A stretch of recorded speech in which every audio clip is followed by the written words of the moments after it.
Our today's topic is respiration in plants. Plant जो भी living beings हैं, whether it is plant और animals जो भी हैं, या तो वो क्या है, सारे माइक्रो ऑर्गेनिजम्स हैं, सारे ही रेस्पिरेशन करते हैं। और रेस्पिरेशन ही सोर्स है उनकी एनर्जी का, बेसिक जो सोर्स है वो रेस्पिरेशन है, क्योंकि उसी से जो भी वो फूड कैप्चर करते हैं, फूड लेते हैं, वो एनर्जी की फॉर्म में ब्रेक डाउन होता है। तो एक्चुअली जो डेफिनेशन अगर हम केमिकल उस वे से करें तो रेस्पिरेशन की क्या डेफिनेशन है? Respiration is an oxidative process in which free energy is release from the respiratory substrate. कि ऑक्सीडेटिव प्रोसेस है जिसमें ऑक्सीडेशन होता है, मीन्स ऑक्सीडेटिव प्रोसेस है तो इसमें क्या ऑक्सीजन की रिक्वायरमेंट होगी। तो जैसे भी हम नॉर्मली अगर हम बेसिक से देखें, रेस्पिरेशन जब भी होता है तो हम ऑक्सीजन को, रेस्पिरेशन को अगर हम लेमन लैंग्वेज में कहें तो क्या करते हैं हम रेस्पिरेशन में? ऑक्सीजन को इनहेल करते हैं और जो CO2 है उसको आउट करते हैं। तो ऑक्सीजन क्यों इनहेल करते हैं? क्योंकि ये क्या है, एक ऑक्सीडेटिव प्रोसेस है, तो वो ऑक्सीजन की प्रेजेंस में होगा ऑक्सीडेशन। इसमें उस ऑक्सीडेटिव प्रोसेस में क्या होगा कि जो सबस्ट्रेट्स हैं, जो रेस्पिरेटरी सबस्ट्रेट क्या होंगे, इसमें कार्बोहाइड्रेट्स हो सकते हैं, ग्लूकोज, फ्रुक्टोज। ये क्या है, क्योंकि ग्लूकोज और फ्रुक्टोज डायरेक्ट तो हमें एनर्जी नहीं दे सकते ना, तो जो भी हम फूड कंजम करते हैं, जैसे रोटी खा रहे हो आप, चावल खा रहे हो, तो उन सब में कहीं ना कहीं कार्बोहाइड्रेट्स हैं, या फिर अदर है जो फैट्स हैं, घी खा रहे हो, प्रोटीन्स हैं, दालें खा रहे हो, तो यही इसके रेस्पिरेटरी सबस्ट्रेट होते हैं।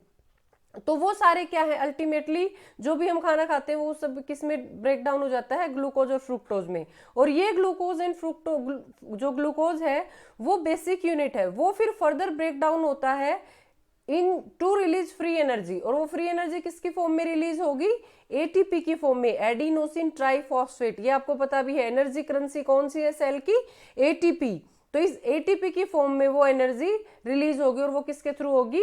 रेस्पिरेशन के through, by the oxidation of this food material, जो कि respiratory substrate. Respiratory substrate mean जो रेस्पिरेटरी सबस्टेशन, रेस्पिरेटरी रिएक्शन में जो सबस्ट्रेट का काम करते हैं।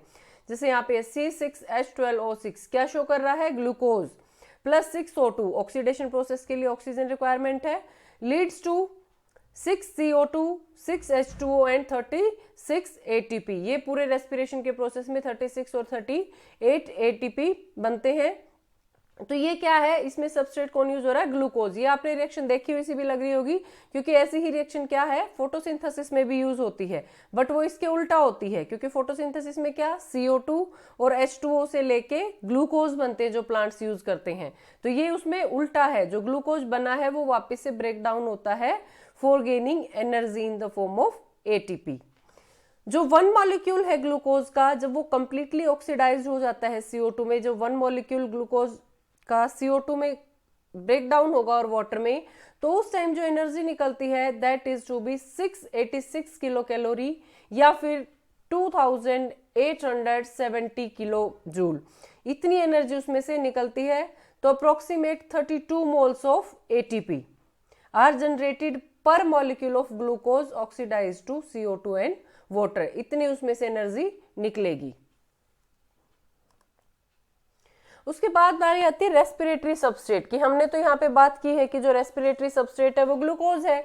तो क्या हम अगर ग्लूकोज नहीं खाएंगे, कार्बोहाइड्रेट्स, अगर आपने देखा भी होगा कई लोग जो ज्यादा ओबेज हो जाते हैं तो कार्बोहाइड्रेट्स बंद कर देते हैं, या कई बार जो डायबिटीज जिनको होती है वो कार्बोहाइड्रेट्स बंद कर देते हैं। तो अब उनको एनर्जी कहाँ से मिलती है? क्योंकि यहाँ तो ग्लूकोज सबस्ट्रेट दिखाया हुआ है, तो वो तो सिर्फ प्रोटीन डाइट लेते हैं, तो या फिर जो डाइट में कार्बोहाइड्रेट बिल्कुल लेस लेते हैं, तो वो कहाँ से ब्रेक डाउन होगा? क्योंकि ये तो अल्टीमेट रिएक्शन में तो क्या है, ग्लूकोज है सबस्ट्रेट। तो उनको एनर्जी कहाँ से मिलती है? वो जो रेस्पिरेटरी सबस्ट्रेट है, फिर प्रोटीन्स और फैट, वो कन्वर्ट होते हैं ग्लूकोज में, और वहां से फिर उनको एनर्जी मिलती है। तो रेस्पिरेटरी सबस्ट्रेट क्या होता है?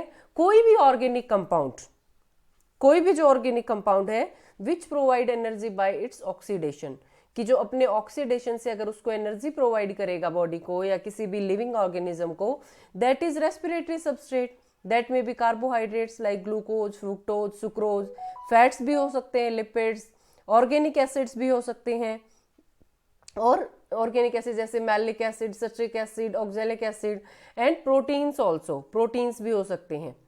Under natural condition carbohydrates and fat oxidize to provide energy. जो नॉर्मल कंडीशन में हम खाते हैं खाना, अपना जो डेली रूटीन है, उसमें क्या है, हम मोस्टली हमारा फोकस किस पे होता है? हमारी डाइट में सबसे ज्यादा क्या होते हैं? कार्बोहाइड्रेट्स होते हैं। या फिर मक्खन ले लिया आपने, पनीर ले लिया, तो ये सब में क्या है, फैट्स हैं। तो मोस्टली हमारी बॉडी को जो एनर्जी प्रोवाइड करते हैं नॉर्मल कंडीशन में, ये कार्बोहाइड्रेट्स और फैट्स ही, फैट का ही ऑक्सीडेशन होता है जो कि हमारी बॉडी को फंक्शनिंग के लिए एनर्जी प्रोवाइड करेंगे। और ये जो रेस्पिरेशन होता है, इस टाइप का रेस्पिरेशन जिसमें oxidation of carbohydrates and fats involve होता है, that is termed as floating respiration. Floating respiration क्या हुआ कि जब कार्बोहाइड्रेट्स और फैट के ऑक्सीडेशन से हमें एनर्जी मिल रही है हमारी बॉडी को, that is known as floating respiration. And when instead of this carbohydrates और फैट्स के अलावा यहां पे अगर रेस्पिरेटरी सबस्ट्रेट प्रोटीन्स है, क्यों, किस टाइम, जैसे हम फास्टिंग करते हैं, लॉन्ग टाइम तक फास्टिंग करते हैं, हमने कोई कार्बोहाइड्रेट नहीं लिया, फैट भी हमारी बॉडी में ज्यादा नहीं है, फैट भी नहीं लिया, तो उस टाइम पे क्या होता है, फास्टिंग के ड्यूरिंग जो आपकी बॉडी में प्रोटीन्स होते हैं फिर वो आपको एनर्जी प्रोवाइड करते हैं। तो उस टाइम पे जब नॉन अवेलेबिलिटी होती है इन कार्बोहाइड्रेट्स और फैट्स की, तब प्रोटीन सबसे पहले कार्बोहाइड्रेट्स एनर्जी प्रोवाइड करेंगे, कार्बोहाइड्रेट्स नहीं है तो फिर फैट्स एनर्जी प्रोवाइड करेंगे, फैट्स नहीं है तो after that proteins energy provide करेंगे। तो प्रोटीन्स कब एनर्जी प्रोवाइड करेंगे, in non availability of carbohydrates and fats. और ये रेस्पिरेशन जिसमें प्रोटीन्स का ऑक्सीडेशन होगा, that is known as protoplasmic respiration. तो यहां से दो टर्म आई है, floating respiration and protoplasmic respiration. Floating respiration में सबस्ट्रेट कौन होंगे, carbohydrates and fats. Protoplasmic respiration में सबस्ट्रेट कौन होगा, प्रोटीन्स, क्योंकि यहां पे कार्बोहाइड्रेट्स और फैट्स नहीं प्रेजेंट होंगे। अब यही रेस्पिरेटरी सबस्ट्रेट कौन से हैं, कार्बोहाइड्रेट्स हैं जो कि हमने अभी पढ़े हैं, like glucose, fructose, glycogen, sucrose.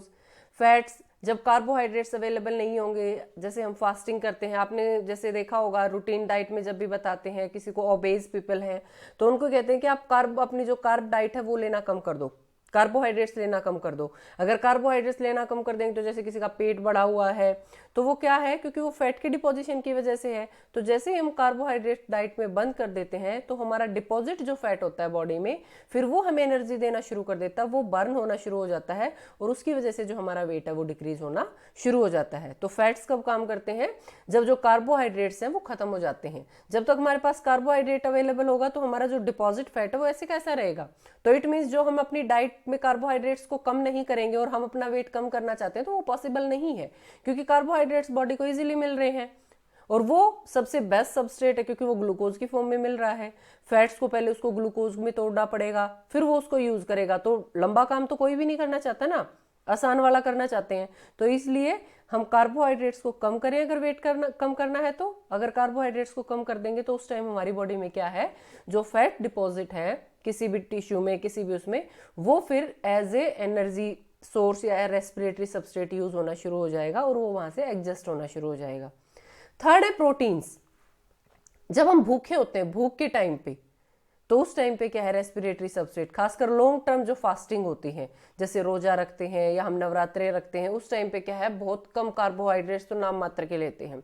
तो उसकी वजह से क्या है, हमारी बॉडी में जो प्रोटीन्स होते हैं, प्रोटीन स्टोर्ड होते हैं, वो फिर रेस्पिरेटरी सबस्ट्रेट का काम करते हैं। इट मे बी डेंजरस, अगर हाई प्रोटीन डाइट हम यूज कर रहे हैं तो वो आपके लिए डेंजरस भी हो सकता है। क्यों, क्योंकि ये कीटोन बॉडीज बनाते हैं, ब्रेक डाउन होकर जैसे ग्लूकोज में कन्वर्ट होते हैं, या कीटो एसिड्स, तो कीटो डाइट भी बोलते हैं इसको। तो वो क्या है, हमारे जो किडनी है उसको अफेक्ट करते हैं, किडनी के फंक्शंस को अफेक्ट करते हैं, तो किडनी फेलियर भी कर सकते हैं हाई प्रोटीन डाइट। तो इसलिए जो भी चीजें हैं वो लिमिटेड अमाउंट में ही होना चाहिए।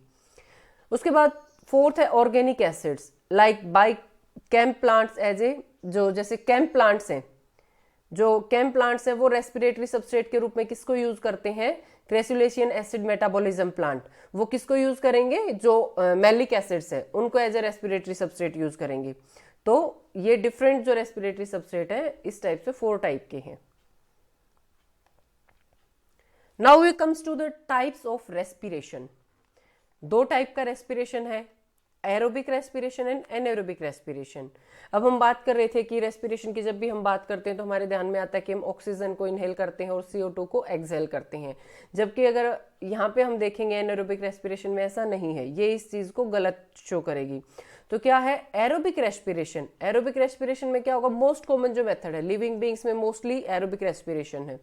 तो मोस्ट कॉमन जो मेथड है जो हायर लिविंग बींग्स हैं, यूकैरियोट्स की अगर हम बात करें तो मोस्ट कॉमन मेथड है रेस्पिरेशन का that takes place in presence of air और ऑक्सीजन, क्योंकि इसमें जो ऑक्सीडेशन करती है वो ऑक्सीजन ही करेगी। In aerobic respiration organic food is completely oxidized in carbon dioxide and water with release of large amount of energy. तो ऑक्सीजन यहाँ पे ऑक्सीडेशन करती है और इसकी वजह से जो पूरा का पूरा जो फूड है वो कंप्लीटली ऑक्सीडाइज हो जाता है और उसके प्रोडक्ट निकलते हैं carbon dioxide, water and ATP. जबकि एनाएरोबिक रेस्पिरेशन में क्या है, oxidation of respiratory substance in absence of oxygen, कि ऑक्सीजन वहां पे प्रेजेंट नहीं होगी, इन एब्सेंस ऑक्सीडेशन हो रहा है रेस्पिरेटरी सबस्ट्रेट का, इसलिए इसको रेस्पिरेशन बोल रहे हैं। तो रेस्पिरेशन है ही क्या, हमने जो फर्स्ट डेफिनेशन में पढ़ा था, it is a oxidative process. तो ऑक्सीडेशन तो यहाँ पे हो रहा है, ऑक्सीजन प्रेजेंट नहीं है तो क्या हुआ, तो that's why it is called as respiration, but oxygen present नहीं है तो इस वजह से इसको बोलते हैं एनाएरोबिक रेस्पिरेशन।